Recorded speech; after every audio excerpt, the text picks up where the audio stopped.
night and day. It rained the whole day till on Sunday. I'm waiting for a shining day. Might be singing, might be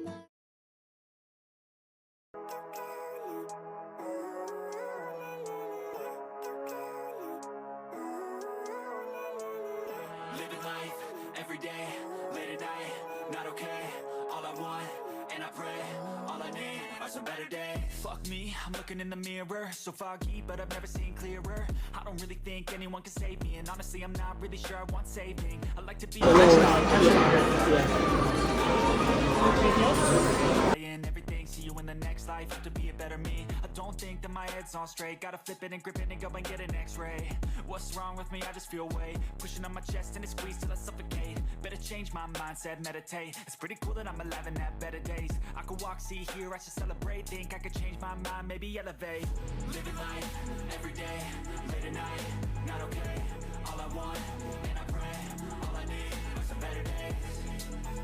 Yeah, all I need are some better days. Cause all I want, and I pray, I believe in the better days. I'm kinda stuck between a rock and a hard place. Do I work hard or live at my pace? You're only young once, yeah that's all great, but I also want a future where I'm okay. Living life is doing lots of cocaine. Wait no, it's living with no shame. Wait no, it's sleeping in on Sundays. I guess it's different for each of us and that's okay. Well I just wanna be happy, how to get there? Glad that you asked me. I think it's different for everyone. Some of us need work, others need fun. Some of us need purpose to overcome. But try to do what you love when it's said and done. Cause there's so many differences in each of us. Trust your gut, it can show you what you want. Living life, every day, late at night, not okay. All I want, and I pray, all I need are some better days. Yeah, all I need are some better days. Cause all I want, and I pray, I believe in the better days. Living life, every day, late at night, not okay. All I want, and I pray, all I need are some better days. Yeah, all I need are some better days. Cause all I want, and I pray, I believe in the better days.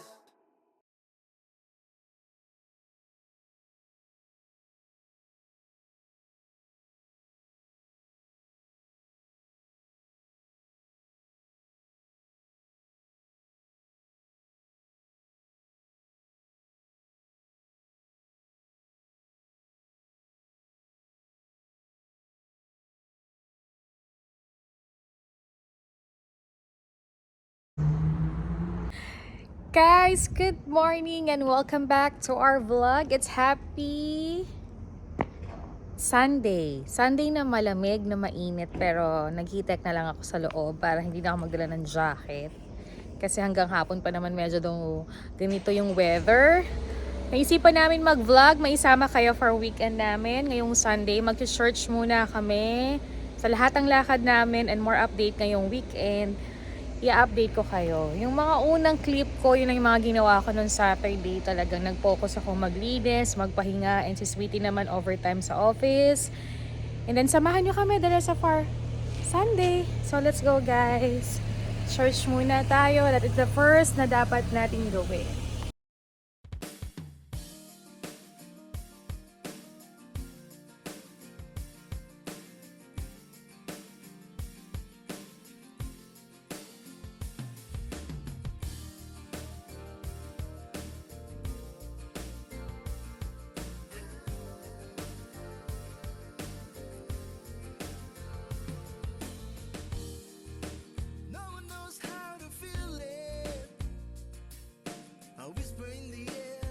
Softly to the leaving.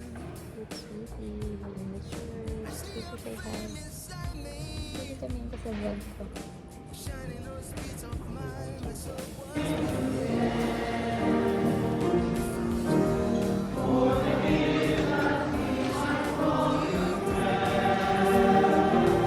Guys, tapos na kami mag-church ni Sweetie. Magla-lunch na kami.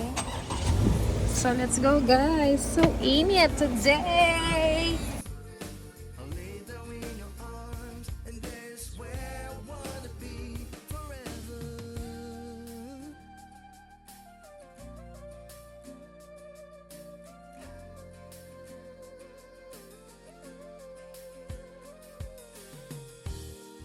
I used to have low self-esteem, thought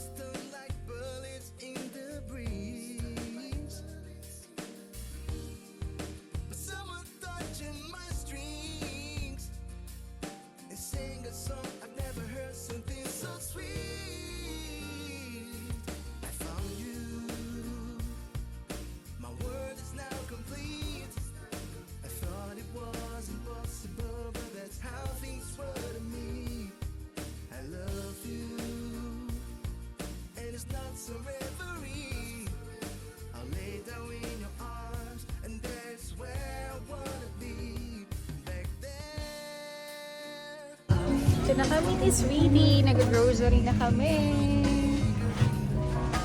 Alone at home with no supplies. I froze all my old dreams. Let's give the past where it belongs. And I said, what is to come? I found you. My world is now complete. I thought it was impossible, but that's how things work. Guys, nandito na kami ni Sweetie sa Susan San para bumili kami ng mga pang-merienda, baon, and almusal. And there's where I wanna be. I found you. My world is now complete. I thought it was impossible, but that's how things were to me. I love you, and it's not some referee. I'll lay down in your arms, and there's where I wanna be forever.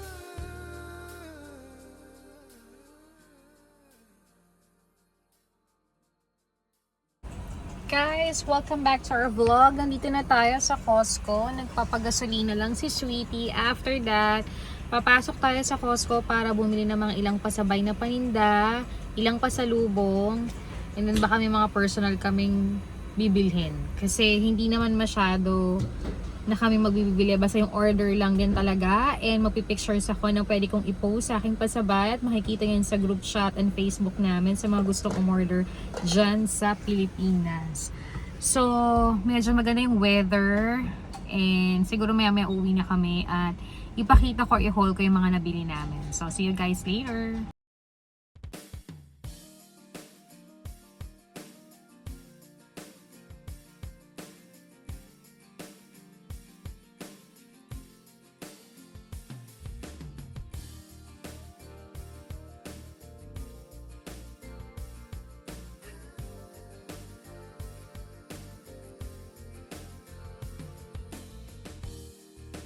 No one knows how to feel it. Sweetie. So guys, nandito na kami ni Sweetie sa loob ng Costco.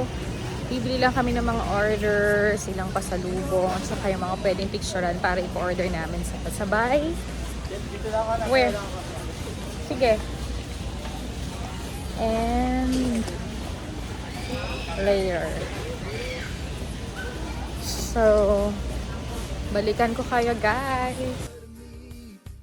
I love you, and it's not some referee. I'll lay down in your arms, and there's where I wanna be forever.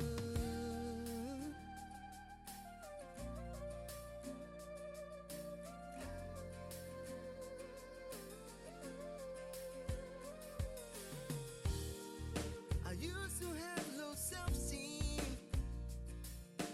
Thoughts turn like bullets in the green. Hi guys! Welcome back to our vlog. Nasa bahay na kami ni Sweetie and halos kararating namin. And tawag na agad kami sa Pinas kasi Monday ngayon sa Pinas at papasok yung anak namin sa school. So, chinek namin siya. And ngayon, i-haul ko lang yung mga ilang binili namin. Hindi kami masyadong nagbibili kasi nga halos overtime si Sweetie sa office na siya kakain sa gabi. So, ako na lang dito. So, okay lang. So, ang binili talaga namin yung mga halos wala na sa pantry, mga chichirya na kapag every weekend, Friday, Saturday, kami nag-cheat day ng mga Filipino chips na kilala natin. And hindi kami ngayon doon sa seafoods pumunta. Pumunta kami sa Pacific, yung isang mga bilihan ng mga Pilipino food. Yun. So first na binili ko, syempre yung favorite kong C2. Malakas sa sugar kaya halos madalang lang din. And ang tagal kong makaubos nito, parang minsan lang pag napapaibig ka sa panonood mo or nagme-merienda ka, diba? Yan. And eto rin, mango juice na ito. So, favorite namin ito ni Sweetie. May dalawa pa kaming guava juice na binili sa Costco last week. Hindi pa siya ganun ubos. Kasi every weekend lang din naman naiinom or sometimes kapag nanonood nga, ayun ang iniinom namin. So, ayan. Tapos, bumili din kami ng isda, hipon. Halos nalagay na ni Sweetie sa freezer kasi parang matagal na rin kami lumabas kanina. So, para nandun na. So, ilang araw na rin yung ulaman. And, ito yung mga medyo hindi healthy food na halos ang tagal din naman. Months din kami bago bumili or mag-stock sa aming pantry. So, meron akong potato fries. Favorite ko yan. Homey. Siyempre, ang Fiaros. Meron ako nito. Ayan. Favorite ko to since high school, college. Ayan. Favorite ko talaga to. So, ito pwedeng baon-baon or merienda or something, diba? Panghimagas. Then, meron si Sweeting Sugo. Dinadala niya to sa office. Favorite ko to. We have Tommy pa rin. Favorite ko itong Moby. And we have Chippy. Ang dami nito, pero buwan naman to bago maubos. Syempre, ayaw din namin magka-UTI or magkasakit. At least, kung gusto namin mag-movie ng Friday or Saturday, at least may mga ganito na tayo. And may iba rin kaming nabili sa Walmart na mailang chips na pinag-alternate na. Next naman is Piatos. And we have Oishi. So, pang-sambuan na to na ilalagay namin sa pantry. Kasi nga, hindi rin kami masyado nagkakakain or nagpapakapuyat weekly ngayon. Kasi nga, laging overtime sa office is weekly or pagod na rin ako. So, talagang napakadalang. So, ito pang-sambuan na to. Or kung madagdag man, konti na lang din. Ito yung Piaros.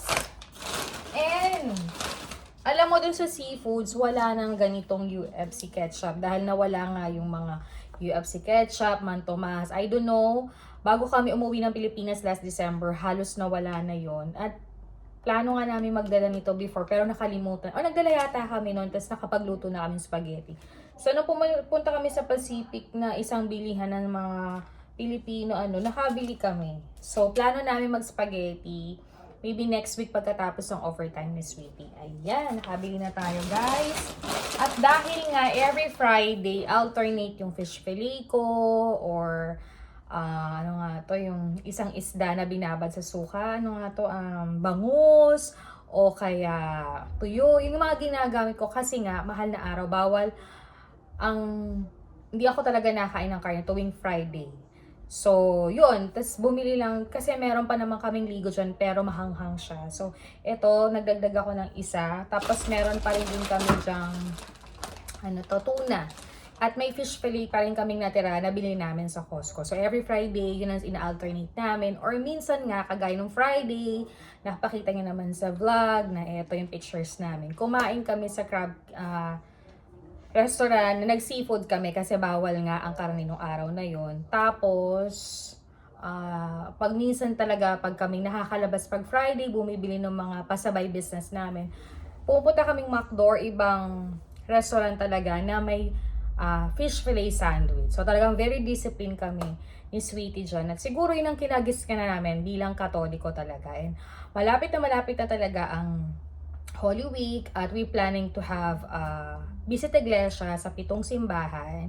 Last year din, nag-start na kami with my mother-in-law. Tapos, hindi ko alam kung na mag-way of the cross akong mag-isa na malapit sa church namin or sabay kami ni Sweetie pagkatapos ng Sunday Mass. Yun. So, tapos dumaan kami dito sa Luisa San. Meron daw nito sa Cavite. I don't know. So, bumili si Sweetie ng turon. Ang sarap ng turon nila. Total is already 4 o'clock. So, pwede ba itong merienda or sometimes ito na yung dinner niya kasi full nga siya pag Sunday kumain. Then, ito yung mga gusto ko talaga. Ito yung mga na-miss ko sa Pinas. Ito mga espasol. Saka yung mga tart. Ayan. So, tart. Ayan.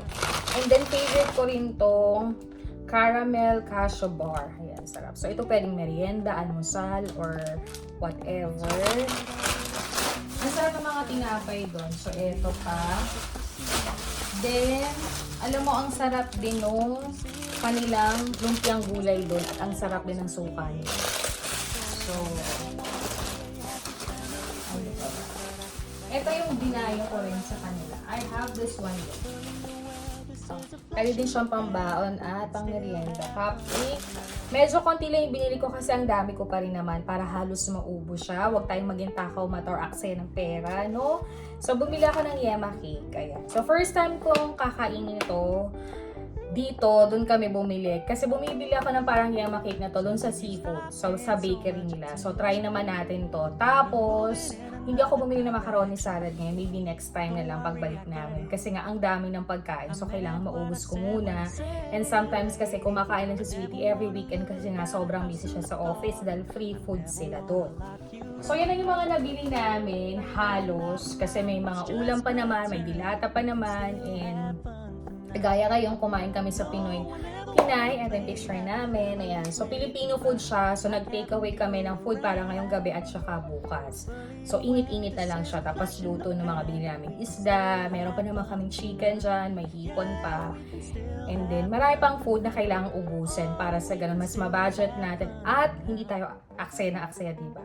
So, ilang naman kasi sa pagkain, hindi talaga kami nagtitipid. Mahilig kami bumili ng pagkain ni Sweetie. Mahilig kami kumain sa labas. Kasi alam namin na talagang kapag na may kayo nagtatrabaho and you have to effort, kailangan mo rin or deserve ng katawan mo na i-relax, pakainin, para sa ganun ay may sigla kang magtrabaho at makapag-isip ng maayos. At syempre, nandun pa rin yung pagdidisiplina sa pagkain para hindi tayo magkasakit. Kumbaga, control and balance din.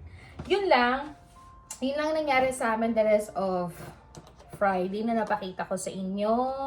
Konting napakita ko yun ng Sabado, kasi Sabado mag-isa lang ako dito, naglinis. As nung gabi naman, namili kami ng mga pasabay business namin, small business namin. And then, ano pa ba? Kanina yun nga, nag-church kami. Very important na before mag-start ka uli ng week, kailangan mo talagang magdasal, magpasalamat, mag-confess kung ano man nangyari para mas mag-guidance tayo sa mga ginagawa talaga natin. So, yung typical life namin dito sa Amerika. And syempre, dahil hindi pa naman tayo mamamasyal, by schedule pa dyan, by pag-iipon pa and budget pa. And very soon, may iba na naman tayong lalakarin. For this time, ganito muna yung normal na nangyayari sa buhay namin. And I'm so happy na masave dito one of my digital diary sa aking YouTube channel. At least may babalik-balikan ako. Hindi ako masyado nang nag-vlog every week kung ano mga nangyayari kasi same din naman. And dahil ito ay medyo kakaiba pa rin na at least for the rest of week na nagtrabaho yung asawa ko, at least nakapag-date kami, nakapag-kumustahan, nakapag-banding. Very important yan na anumang busy nyo mag-asawa, you have time to talk, kumustahan, syempre para mas alam nyo at mas makilala nyo pang isa't isa, diba? Kailangan pareho kayo may time kasi importante yan. Yun naman, and happy naman kami ni Sweetie sa mga simpleng galang ganito, simpleng grocery, simpleng pamimili ng mga kailangan namin sa business namin, and simpleng pahinga, panonood ng Netflix, and preparing again for another week para sa mga busy days natin. Okay? So, yun lang naman po ang makishare ko ngayong weekends, kung ano nangyari sa amin. And, yun nga, saka ko nipapasilip sa inyo kung paano ko nagpe-prepare or nag-shopping, utay-utay ng mga new decorations namin dito sa bahay dahil spring na, summer na, at magkakaroon nga tayo ng bisita this June. So, kailangan i-fresh natin ang bahay. And we gawin natin very colorful para ma-refresh. Alam mo naman, favorite color ka very colorful.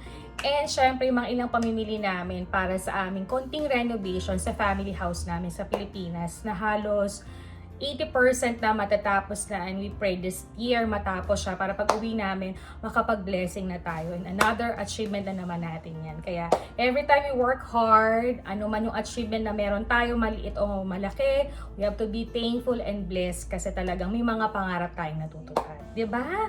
Yan, so i-share ko yan sa inyo very soon. So today ako ay magpapahinga na kasi magpipicture ako ng mga ilang items sa on hand ko para sa mini shop namin sa Pilipinas. Ito yon.